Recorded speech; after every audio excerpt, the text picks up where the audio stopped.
નમસ્કાર દર્શક મિત્રો, ખબર ગુજરાત ન્યૂઝ ચેનલમાં તમારું સ્વાગત છે।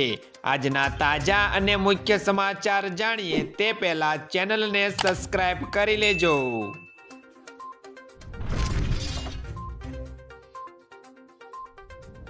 તો મિત્રો, સૌપ્રથમ આજના તાજા સમાચારને લઈને વાત કરીએ તો આ દિવસે ગુજરાતમાં થઈ શકે છે ચોમાસાની એન્ટ્રી।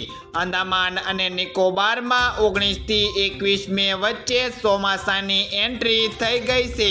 હવે અહેવાલ છે કે તેલંગાણા, સિક્કિમ અને મહારાષ્ટ્રમાં ચોમાસાની એન્ટ્રી 10 જૂને થઈ શકશે। કહેવાય છે કે મહારાષ્ટ્રમાં ચોમાસાની શરૂઆત થાય એટલે ગુજરાતમાં તેની તૈયારી સમજી લેવી। જ્યારે બિહાર, ઝારખંડ, ઓરિસ્સા, છત્તીસગઢ, મધ્યપ્રદેશ સહિત ગુજરાતના ભાગોમાં ચોમાસું પહોંચવાની સામાન્ય તારીખ 15 જૂન છે। આ રાજ્યોમાં રેડ એલર્ટ। દેશના ઘણા રાજ્યોમાં ભારે ગરમી પડી રહી છે। દરમિયાન હવામાન વિભાગે કહ્યું છે કે પંજાબ, હરિયાણા, દિલ્હી, રાજસ્થાન અને ઉત્તર પ્રદેશમાં આગામી 5 દિવસ સુધી હીટવેવ રહેશે। આજે આ રાજ્યોમાં મહત્તમ તાપમાન 47 ડિગ્રી સેલ્સિયસથી ઉપર જઈ શકશે। રાજસ્થાન અને ઉત્તર પ્રદેશમાં ગરમીનું રેડ એલર્ટ જારી છે। મધ્યપ્રદેશમાં ઓરેન્જ એલર્ટ છે।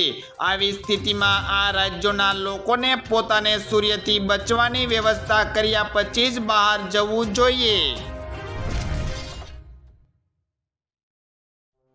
મસાલા કંપનીઓને સરકારે સૂચના આપી। એમડીએચ અને એવરેસ્ટના મસાલાને લઈને વિદેશમાં ઊભા થયેલા વિવાદ બાદ હવે સરકારે બંને કંપનીઓને પત્ર લખીને સુધારાત્મક પગલાં લેવાની સૂચના આપી છે। આ ઉપરાંત કંપનીઓની ફેક્ટરીઓનું પણ નિરીક્ષણ કરાઈ રહ્યું છે, જેથી જાણી શકાય કે મસાલાનું ઉત્પાદન અને નિકાસ નિર્ધારિત ધોરણ મુજબ થાય છે કે નહીં। તેમજ જણાવી દઈએ કે તાજેતરમાં જ ઘણા દેશોએ આ કંપનીઓના મસાલાઓને તેમના મસાલામાં વધુ માત્રામાં ઈડીટીઓનું કારણ આપીને ભારત પરત મોકલ્યા હતા।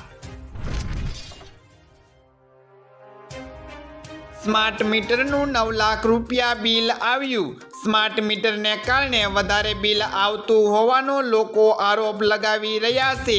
તેવામાં આગમાં પેટ્રોલ નાખે તેવા એક સમાચાર સામે આવ્યા છે। વડોદરાના ગોરવા વિસ્તારમાં રહેતા એક વ્યક્તિને 9,24,254 રૂપિયાના બિલનો મેસેજ આવ્યો છે। સ્માર્ટ મીટર લાગ્યા પહેલા દર મહિને તેનું 2000 બિલ આવતું હતું, જે સીધું 9 લાખ થઈ ગયું છે।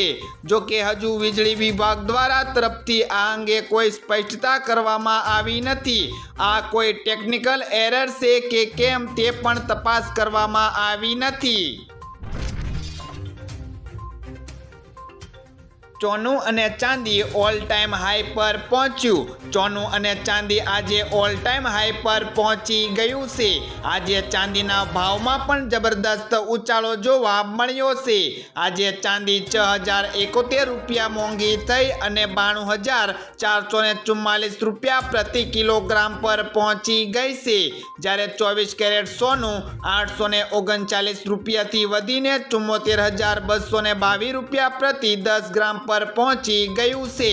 22 કેરેટ સોનું 47,987 રૂપિયા અને 18 કેરેટ સોનું 55,767 રૂપિયા પ્રતિ 10 ગ્રામ પર પહોંચી ગયું છે।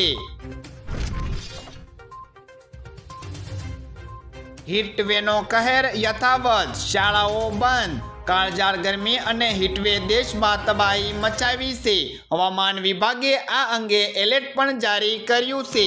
કાળઝાળ ગરમીને કારણે યુપી, પંજાબ, રાજસ્થાન, મધ્યપ્રદેશ અને દિલ્હી સહિત ઘણા રાજ્યોમાં શાળાઓ બંધ કરવાનો આદેશ આપવામાં આવ્યો છે। યુપીમાં 25 મે સુધી, દિલ્હી, રાજસ્થાન અને હરિયાણામાં 30મી જૂન સુધી અને મધ્યપ્રદેશમાં 15મી જૂન સુધી શાળાઓ બંધ રાખવાનો આદેશ છે।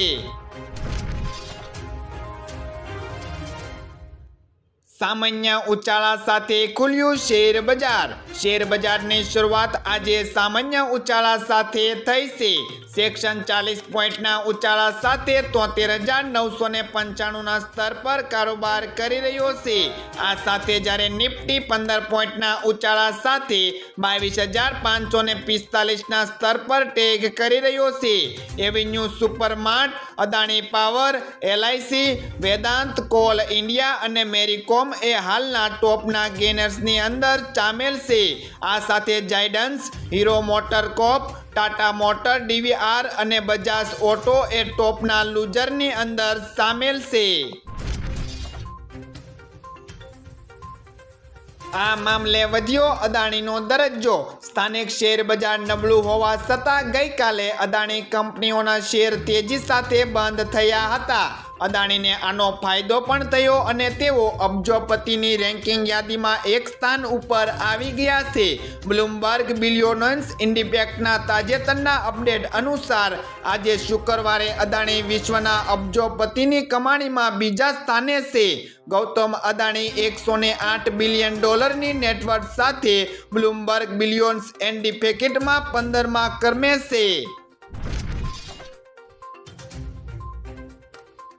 આજે ઓપન થશે ઓફિસ સ્પેસ સોલ્યુશનનો IPO. ઓફિસ સ્પેસ સોલ્યુશન લિમિટેડનો IPO આજે સસ્પેન્શન માટે ખુલી રહ્યો છે. રોકાણકારો આ માટે 27 મે સુધી બિલ્ડ કરી શકશે. 28 મેના રોજ શેરની ફાળવણી થશે. રિફંડ 29 મેના રોજ મળશે અને શેર 28 મે ડિબેટ ખાતામાં જમા થઈ જશે. શેર 30 મેના રોજ માર્કેટમાં લિસ્ટિંગ થશે. કંપનીએ પ્રાઇસ બેન્ડ 364 થી 383 રૂપિયા રાખી છે. એક લોટ 39 શેરનો છે. તમારે એક લોટ માટે 14,937 રૂપિયાનું રોકાણ કરવું પડશે.